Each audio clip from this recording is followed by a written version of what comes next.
Hey, good evening, everybody. Hope you guys had a enjoyable 3-day weekend. I know if you're in the Northern Virginia area, you probably ended up with a snow day today because we had a couple inches of snow on the ground. And as everybody in this area is well aware, it only takes a couple inches to start making hell on the roads, and everybody to kind of start canceling work and canceling school and canceling everything. So I took advantage of the extra day off, and I got out here and I got a couple of the unseen types of chores finished.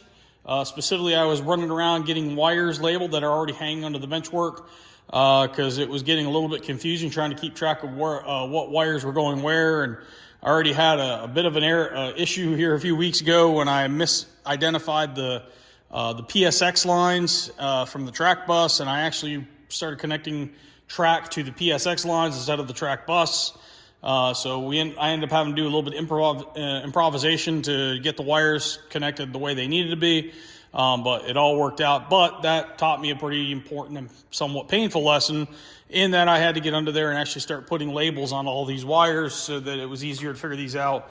And I'll just give you a quick example so you can see some of the tags that are actually hanging down here. So these tags are here to basically, give you some kind of indication before you start hooking things together and splicing wires. Hey, are you actually connecting to the right guy? So in any case, so made a lot of progress here in the last couple of weeks since my last update, which if I remember correctly was right around Christmas time. As those of you who saw the last video probably realize that, I took quite a bit of time off in December just trying to make some progress, and I was able to do so. I got track laid all the way up here off of this helix up to CP3 and beyond. So CP3 is right there behind what'll be the engine servicing shop. And then, of course, from CP3, you run along what will eventually become the CSX Riverside Yard. Obviously, we haven't laid those tracks yet for the yard, but those are coming here probably in next couple of months. And then, so the main line's 1 yard track, and then there's there's a couple of tracks to the outside closer to the wall there. Those are actually for the belt line, as we're calling it. And the yard eventually will have about 10 tracks in it, obviously with its ladders, engine servicing facility, amongst other things. But right now, our focus has been really just trying to get these main lines done. So I'm going to just kind of keep walking here. We're going railroad northbound. So right here, you're looking at another set of crossovers. These are number 10 crossovers. So these are much longer crossovers, but they're much more appropriate for modern equipment. So especially because I plan to run a lot of articulated trains like Autorex and the intermodal trains that are 3 and 5 unit cars. And so I want those to look more normal as they cross from main to main. As we work our way up, you see a lot of the model buildings that we've got already. Paul Brook has done a remarkable job. Obviously, he did one of the sheets basically from scratch based on some photos. I just felt like I really wanted sheets on my layout, and so there we go. Over here, we see a 2-track lift bridge that Cam has been working on for me. So this is a custom model railroads kit. We got that from the guys out of Baltimore. I actually found this online on Facebook Marketplace. Some guy was selling it, and I was like, yeah, you know what? I could make use out of this. And so we found a place for it as we keep going north. And we get to the first river crossing, which is right here. As yet to be named river, but you see where Cam has been working on this one, getting it ready. So you can see he's been cutting down the banks, trying to shape those a little bit, and getting the approaches done, ready for the bridge. So hopefully here in the next couple of days, maybe even tomorrow night when Cam comes over again, he'll get this bridge put in place at least to some degree, so I can start getting track and power connected to it and whatnot. Once that happens, then I can continue working railroad northbound on this side of the aisle. And I can get these turnouts put in because over here in this wide open area to the right is going to end up being really a gigantic industrial park. So we're, for the time being, I'm calling it Texarco. I don't know why. It's just a name that popped in my head one day. But in any case, so that's what we're calling it for now. Maybe I'll change it. We'll figure it out later. Because again, this railroad is not based on any actual prototype. It is proto-freelance. So it is loosely inspired by the Tidewater region on the CSX deck, and then when we get up to the upper deck, the Dominion Southern, that will be inspired more by Appalachia, so Eastern Tennessee and Central Kentucky area. So yeah, that's the general theme I'm going for. So anyways, keep working our way down here. Again, this is the Texarco, the industrial park area. Pardon the mess. It's a construction site. What do you expect? You get down here and there's this big horseshoe curve. And so once you get down here to the horseshoe curve, it swings back around again, still going railroad northbound. And then you see the first riverbank for the big river crossing. And so just so we're clear, from one bank to the other, that's a little over 14 feet. So that is going to be an impressive bridge when it's finished.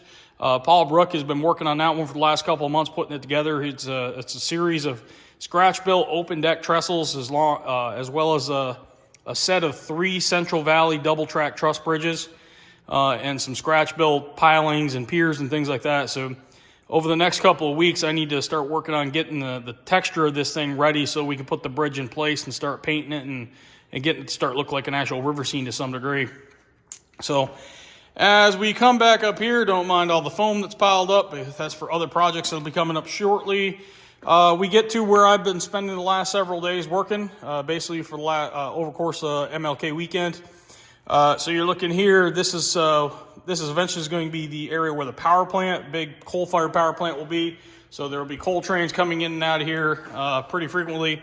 So you can see a couple of kits right here. We're going to kit bash those together to make one big plant. And obviously we're also looking at the possibility of having a rotary coal dumper in here, possibly a working one, maybe with real coal, but still sizing up options there, but we haven't really figured it out yet. But in any case, you can see where I've been laying track. I just got the last of these tracks laid just yesterday. Pulled the pins up this morning. So they're in nice and secure. And eventually I got to go through all those gaps, start putting putting permanent ties back in to fill those gaps and stabilize everything. But you can see here the left-hand side is the main lines, and on the right-hand side is the power plant. We'll call it the fill yard or just the power plant yard or whatnot, so storing empty loaded cars, whatever. Back over here, there's a cut through the wall, which is actually an auto reverse. And right now, the operational pattern I'm looking at is it'll be empty coal hoppers will go out through that door, that little cutway out there, and they come out on the other side, and then there will be during the operation sessions, there will be a job that will go collect the cars and we'll take them up to the Dominion Southern to go to the mines to get loaded. And the plan right now is there will be at least 2 coal mines up on the Dominion Southern. But we're still kind of noodling through exactly what the Dominion Southern level looks like. We've got a pretty broad idea, at least what the track looks like, but it may take some more configurations here as we go through, because we've made a lot of changes to the original plan since we started this project. So in any case, we keep working our way along. You see that we're coming down to 2 tracks or 4 tracks, and then it drains into the main line right here. So this is the entry to the power plant area. So this is one big block. So obviously you got the main lines and then power plant block. And then we come around. And so these tracks are all tracks that I've laid in the last couple of days. Chase Erickson's come over here pretty regularly here over the course of Christmas and here just recently. And him and I really teamed up, and we've been working our butts off trying to get all this done and get reconnected back to the helix. As I mentioned earlier, the whole plan here is to try to get the CSX main lines fully connected from one end of staging to the other so that we can have continuous running. That ultimately will put me in a position to do more efficient testing of the track, especially in the staging yards, because then at that point I can just keep running trains round and round and round and round the layout, and we can start cataloging where do we see the derailments, where do we find the dead spots, where are the what issues are we having with the track in terms of quality issues. Because a big railroad like this, you invariably will have problems, and so that's part of the whole process of wringing it out. But by having the continuous running available, it will make it considerably easier because I can just run the trains, let them go at a reasonable pace, and then just keep throwing switches to get them onto the tracks I want them to do for test purposes. And I don't have to worry about running from one end to the other, running engines around or putting engines on the other end or speed matching different sets of engines. I can just run the train around at one speed and we can just start, all right, where's the problem? Oh, hey, that train derailed. Let's see what's going on here. Is it derailing there all the time? If it is it because there's a vertical curve? Is it because there's a uneven joint? Whatever the problem might be. That will make it so much easier to finish wringing this out at this level. Once we get past this, you're actually looking at, and I apologize for the mess, a lot of building materials laying here, especially a lot of track. What you're actually seeing here is this is the Y. So to the left, kind of hard to see there, but over by that paint can, what you're looking at is actually the end of the Y, and that's really effectively the start of the Dominion Southern Railroad. Although we effectively acknowledge the Y as belonging to the Dominion Southern, The main lines on the right-hand side that you see already laid are CSX's property, but the 2 legs of the Y actually belong to the DS. And so once you get over here, there's going to be a pulpwood track, some maintenance way, equipment storage, amongst other things.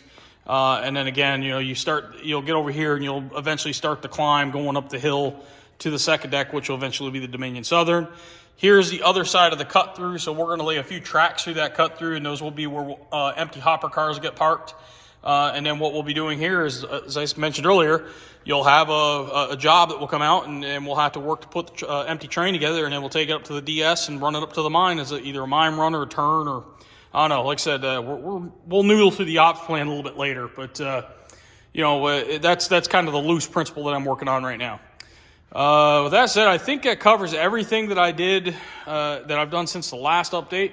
I'll try to get these out about once every 5 or 6 weeks, as we make more and more progress, just to keep people interested and see what's going on here. But yeah, always looking for help. So if you live in the Northern Virginia or the Maryland area, we'd love to have you. Oh, and look at that. There's a train actually going by outside right now on the 1-to-1 scale. With that said, hope everybody has a great week, and hope you're enjoying the snow. We'll talk to you soon. Take care.